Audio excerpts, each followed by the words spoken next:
જાણીતા પત્રકાર અને વ્યંગકાર અજીત ગઢવીનો ચૂંટણીલક્ષી વધુ એક વ્યંગ કરતો વિડીયો વાયરલ થયો. વાયદા અને ફાયદાની વાત કોઈ પક્ષના કરશો, પહેલા એ કહો કે પ્રજા માટે તમે શું કરશો. એકલા રામના નામે ક્યાં સુધી લડશો? માનવ અંતરમાં બેઠેલા રામ માટે કંઈક કરશો? ક્યાં સુધી એકબીજા પક્ષો સામે કાદવ ઉછાળ્યા કરશો? પહેલા એ કહો કે પ્રજાલક્ષી મુદ્દાની વાત ક્યારે કરશો? વાયદા અને ફાયદાની વાત કોઈ પક્ષના કરશો, પહેલા એ કહો કે તમે પ્રજા માટે શું કરશો. બેરોજગારી, મોંઘવારી, ભ્રષ્ટાચાર જેવી સમસ્યા શું તમે હણશો?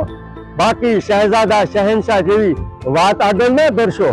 મહેરબાની કરીને સપનાના મહેલ કોઈ ઊભા ના કરશો, કારણ કે ગરીબી, લાચારી, બેકારી જેવી સમસ્યા તમે વાયદાથી કેમ દૂર કરશો? વાયદા અને ફાયદાની વાત કોઈ પક્ષના કરશો, પહેલા એ કહો કે તમે પ્રજા માટે શું કરશો.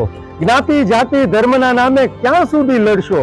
અને બધા પક્ષો લોકશાહી અને સંવિધાનનું સન્માન હવે ક્યારે કરશો? ભારત માના આંસુ રેલવશો, પ્રજાની મજબૂરીનો મજાક તમે ક્યાં સુધી કરશો?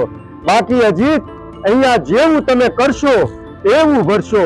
વાયદા અને ફાયદાની વાત કોઈ પક્ષના કરશો, પહેલા એ કહો કે તમે પ્રજા માટે શું કરશો.